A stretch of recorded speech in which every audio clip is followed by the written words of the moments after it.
Good morning बच्चों। आज हम महत्वपूर्ण कार्बनिक यौगिकों के अंतर्गत एक और नया कार्बनिक यौगिक पढ़ेंगे, साबुन। साबुन के बारे में आप सभी जानते हैं, सफाई से साबुन का गहरा संबंध है। अगर हम सफाई की बात करें और साबुन की बात ना करें तो ऐसा संभव नहीं है। जैसे हम खाना खाने के पहले साबुन से हाथ धोते हैं, कपड़े हम साबुन से धोते हैं, नहाने का काम साबुन से करते हैं। तो कहने का मतलब ये है कि साबुन का और सफाई का आपस में बहुत गहरा संबंध है। तो ये साबुन आखिर है क्या? तो जो साबुन होते हैं ये उच्च लंबी श्रृंखला वाले जो हाइड्रोकार्बन के वसी अम्ल होते हैं, उनके सोडियम या पोटेशियम लवण को हम साबुन कहते हैं। इसमें कार्बन परमाणुओं की एक लंबी श्रृंखला होती है। ये कार्बन परमाणु 1 2 नहीं बल्कि 15 16 17 तक हो सकते हैं। इसलिए हम कहते हैं कि इसमें जो हाइड्रोकार्बन की लंबी श्रृंखला पाई जाती है और ये सोडियम या पोटेशियम लवण होते हैं। उच्चतर वसी अम्लों के सोडियम या पोटेशियम लवण को हम साबुन कहते हैं। तो देखते हैं इसमें इसका एक बनाने की विधि। जब भी हम साबुन बनाते हैं उच्चतर वसी अम्लों की कास्टिक सोडा या कास्टिक पोटाश से क्रिया करके तो 2 पदार्थ बनते हैं। एक तो बनता है ग्लिसरॉल और दूसरा बनता है साबुन। चलिए देखते हैं इसको। आप लोग भी लिखिए मेरे साथ।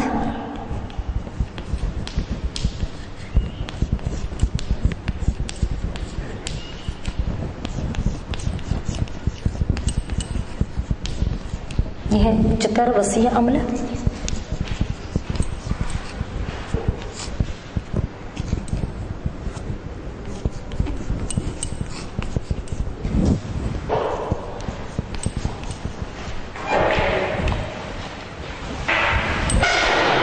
इसका हमने 1 अणु लिया है, ठीक है। यहाँ संख्या नहीं डाला मतलब 1 है। और इसमें हम लेते हैं 3 अणु सोडियम हाइड्रोक्साइड के। देखिए 3 बार लिख रही हूं मैं, आप लोग भी लिखिए ऐसे NaOH। ये 3 अणु लिया हमने, ठीक है। सबसे पहले हमने क्या लिया है CH2COOR, CHCOOR, CH2COR। ये आपस में जुड़े हुए हैं, ये 1 अणु है। इसको कहते हैं उच्चतर वसीय अम्ल। और इसकी हम क्रिया किससे करा रहे हैं? सोडियम हाइड्रोक्साइड है इसका रासायनिक नाम। इसको कास्टिक सोडा कहते हैं, कास्टिक सोडा।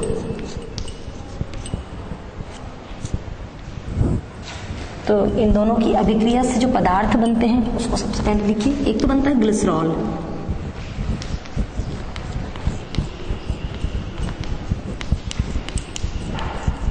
ये बना ग्लिसरॉल।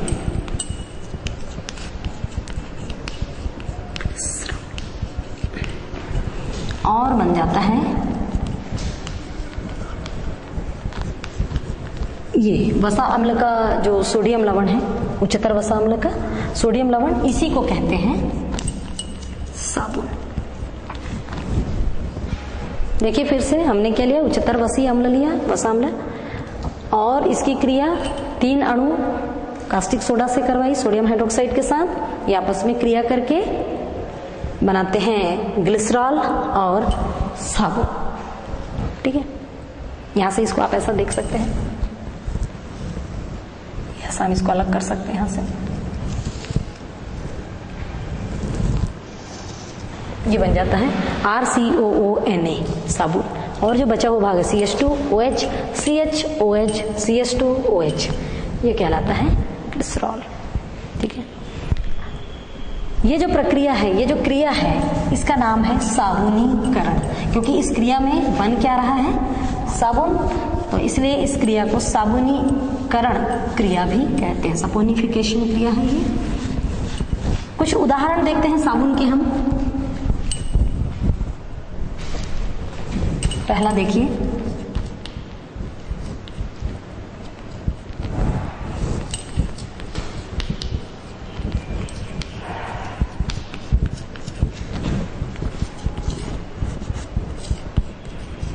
C17H35, मतलब कार्बन के 17 परमाणु, हाइड्रोजन के 35 परमाणु, COO के।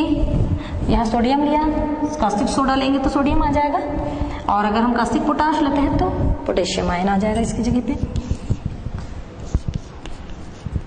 एक और उदाहरण C15, इसमें 15 परमाणु है कार्बन के, C15H31COO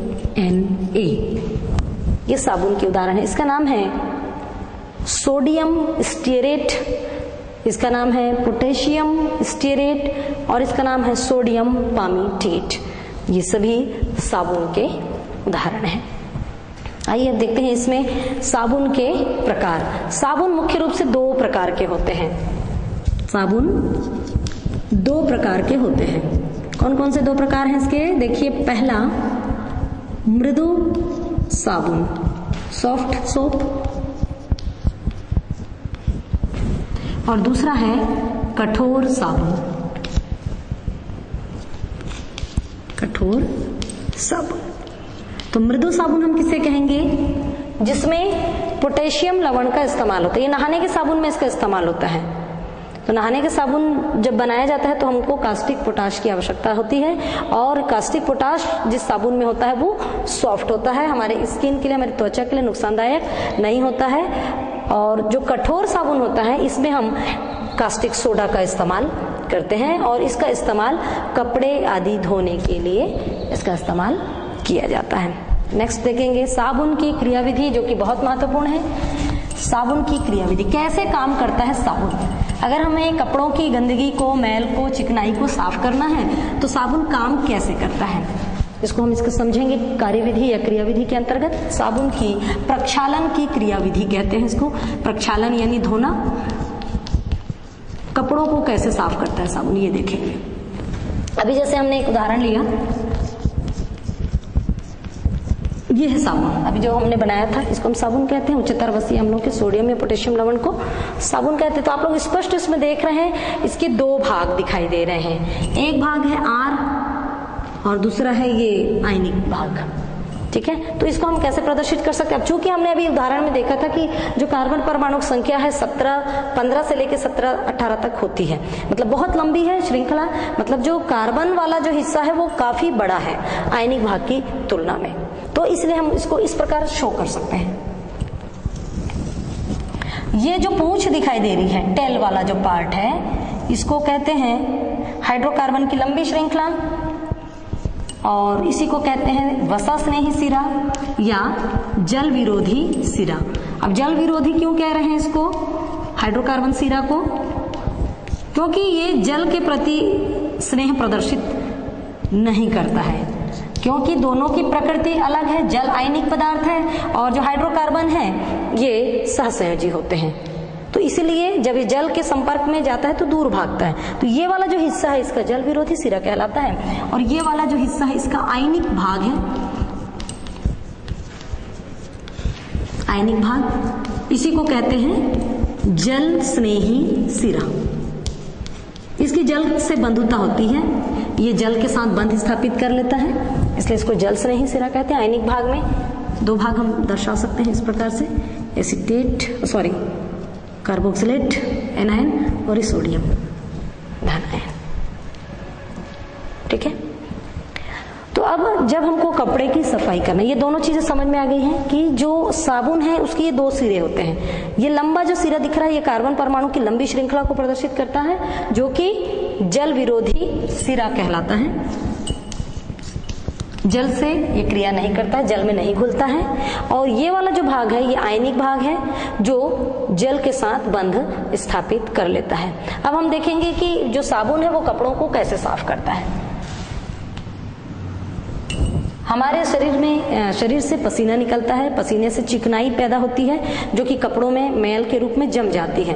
तो ये जो चिकनाई है, चिकनाई कहने का मतलब तेल, मैल की गंदगी, तो ये भी हाइड्रोकार्बन है, इसमें तेल है मतलब हाइड्रोकार्बन है, जल विरोधी भाग है ये भी।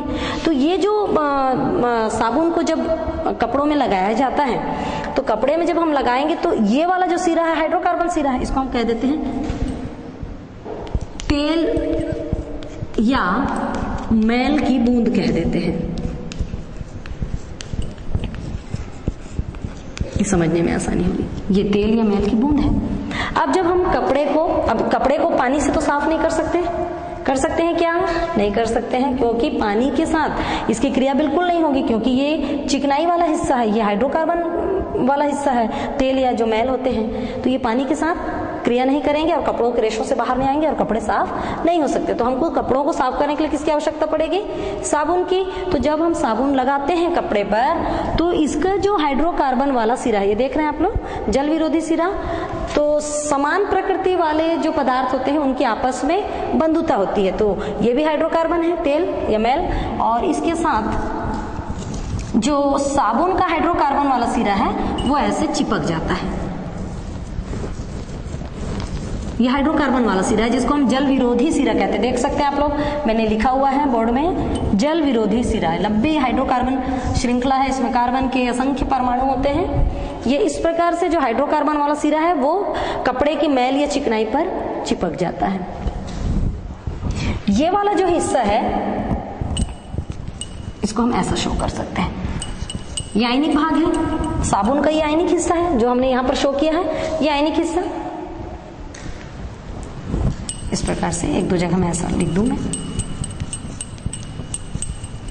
तो इनकी जो बंधुता है ये जल के प्रति होती है। अब जैसे ही हम कपड़े को पानी में डुबा के साबुन लगाएंगे तो जो हाइड्रोकार्बन वाला सिरा है वो तेल या मैल की चिकनाई के साथ चिपक जाएगा और जो आयनिक भाग है वो जल के साथ क्रिया कर लेगा। अब जल को हम जानते हैं कि आयनन किस प्रकार से होता है, ये H+ और हाइड्रोक्सिल आयन देता है वियोजन पर। तो यहाँ पर जो कार्बोक्सिलेट एनायन है ये H+ आयन के साथ संयुक्त हो जाएगा और जो Na+ आयन है ये हाइड्रोक्सिल आयन के साथ विपरीत आवेशों में आकर्षण होता है क्योंकि कि साथ ही बंध स्थापित कर लेगा। तो इस प्रकार जब हम साबुन लगाते हैं तो जो झाग उत्पन्न होता है उस झाग के साथ ये जो आयनिक और अनायनिक हिस्सा है ये कपड़ों के रेशों के अंदर प्रवेश कर जाते हैं और मैल और चिकनाई के साथ मिलके एक स्ट्रक्चर, एक संरचना बनाते हैं। ये जो संरचना बनी है इसको कहते हैं मीसल संरचना। मीसेल संरचना। ऐसे ही असंख्य संरचनाएं बनती हैं कपड़ों के रेशों के ऊपर और जो मैल को, गंदगी को खींचकर उन रेशों से बाहर निकाल देती है और कपड़ा साफ हो जाता है।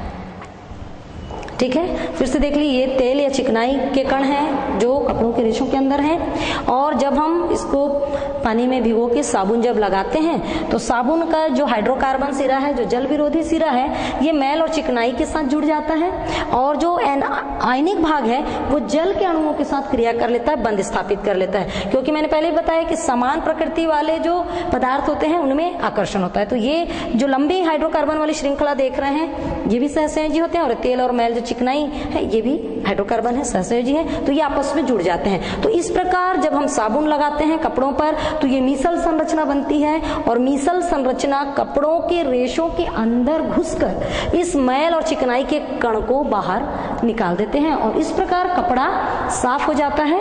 और ये जो है हमने अभी बताया आपको, ये साबुन की क्रिया विधि के अंतर्गत हम कहते हैं प्रक्षालन विधि। तो इस प्रकार साबुन कपड़ों को साफ कर देता है। ठीक है, चलिए अब आगे देखते हैं इसमें प्रयोगशाला में हम साबुन कैसे बना सकते हैं। प्रयोगशाला में हम साबुन बनाने के लिए लेते हैं एक बीकर। बीकर में हम लेते हैं 10 ml बिनौले का तेल। आप अलसी का तेल भी ले सकते हैं, सोयाबीन ले सकते हैं या महुए का जो फल होता है उसका तेल भी हम इस्तेमाल कर सकते हैं। हमने एक बीकर लिया और उसमें बिनौले का तेल ले लेते हैं। यहाँ पर हमने लिखा बिनौले का तेल। चलिए, और इसमें हम डाल देते हैं, क्या डाल देते हैं, 40% NaOH विलयन का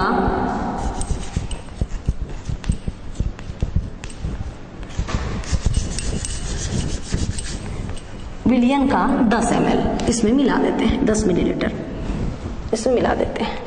ठीक है, बिनौले का तेल हमने लिया 10 ml, ये भी 10 ml है और 40% NaOH विलयन का 10 ml लेते हैं। दोनों को मिला के लगातार इस मिश्रण को कांच की छड़ से हम हिलाते जाते हैं। कांच की छड़ से लगातार इस मिश्रण को हिलाते जाते हैं और उसके बाद हिलाते हुए इसको हम बॉईल करते हैं, उबालते हैं।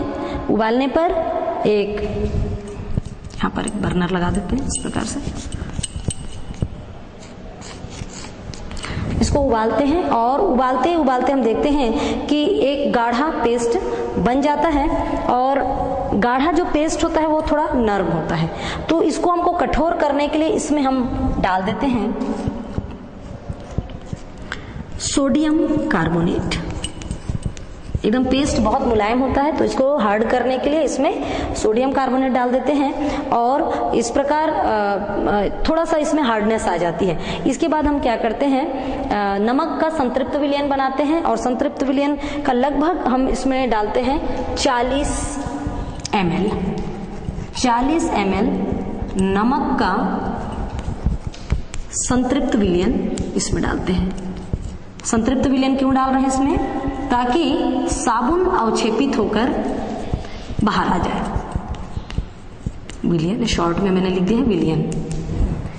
40 ml नमक का संतृप्त विलयन इसमें डालते हैं तो इसमें साबुन जो है अवक्षेपित होके अर्धठोस के रूप में बाहर आ जाता है। बाद में इसको ठंडा करके मनचाहे आकार में, मतलब इत्र वगैरह डाल के, खुशबू डाल के इसको मनचाहे आकार में काटा जा सकता है। इस प्रकार हम साबुन बनाते हैं प्रयोगशाला में, आप लोग बना के देख सकते हैं। इसके बाद देखते हैं अपमार्जक। क्या होते हैं अपमार्जक? अपमार्जक डिटर्जेंट, जैसे आप लोग बहुत सारे डिटर्जेंट के नाम सुने होंगे, घड़ी डिटर्जेंट, सर्फ एक्सेल, नाम सुने हैं ना, वही अपमार्जक। तो क्या अंतर है साबुन और अपमार्जक में?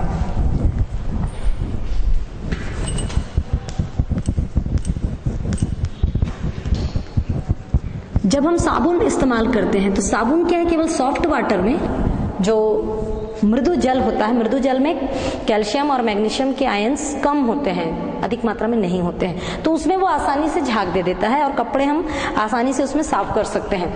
लेकिन यदि पानी कठोर है मतलब उसमें कैल्शियम और मैग्नीशियम के आयन बहुत अधिक मात्रा में है।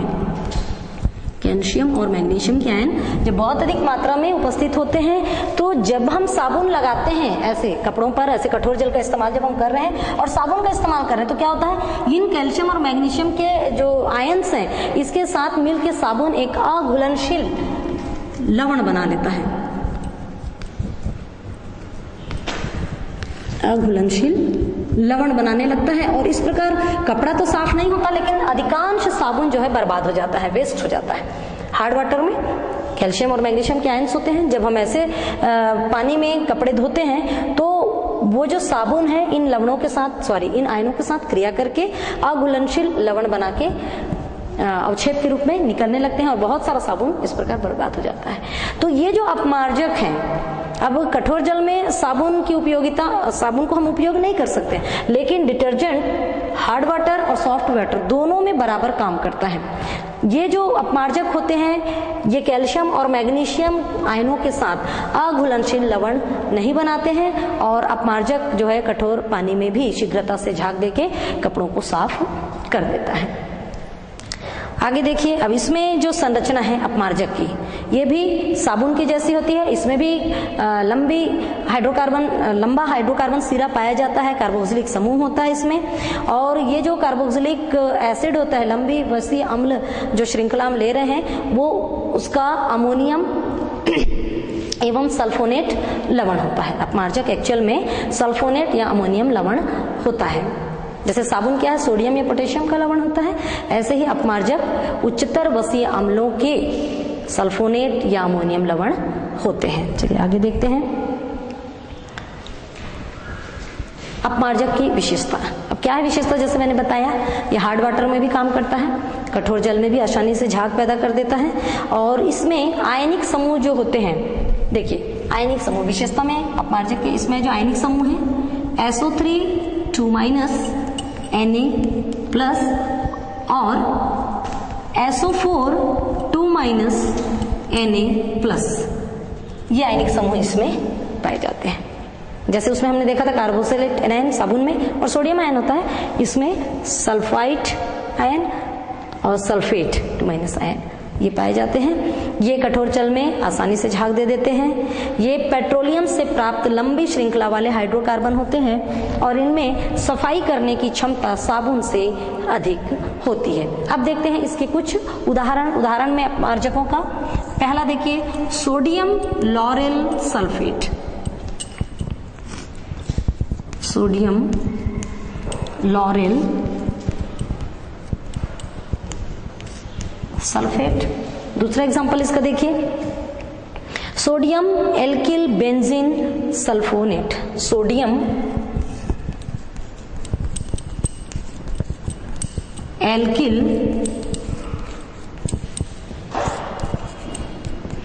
Benzene sulphonate. जैसे मैंने बताया आप लोगों को, ये अमोनियम या सल्फोनेट लवण होते हैं उच्चतर वसीय अम्लों के। ये दो एग्जाम्पल हम लेते हैं। अब इसका फॉर्मूला देख लेते हैं। CH3 CH2 whole 11 SO4 2 minus Na plus. यह सोडियम लॉरेल सल्फेट का सूत्र। इसको हम इसकी संरचना भी लिख सकते हैं। देखिए कैसे संरचना है इसकी।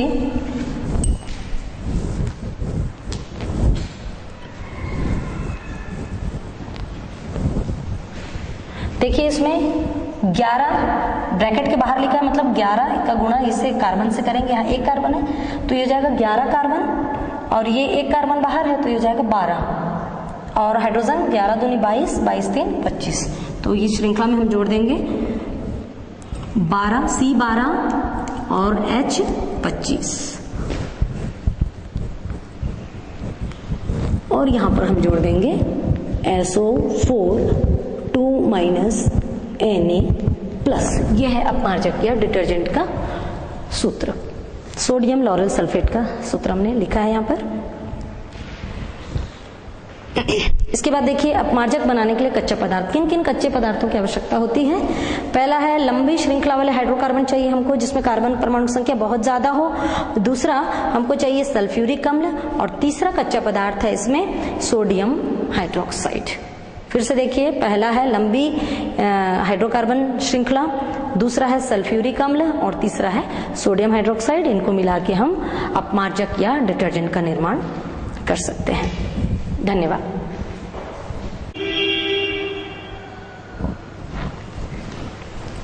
बच्चों यहाँ पर एक गलती हो गई है, ये मैंने लिख दिया सोडियम एल्किम हो गया, ये एल्किल है एक्चुअल में, इसको ल कर लीजिए, alkyl, sodium alkyl benzene sulphonate. ठीक है।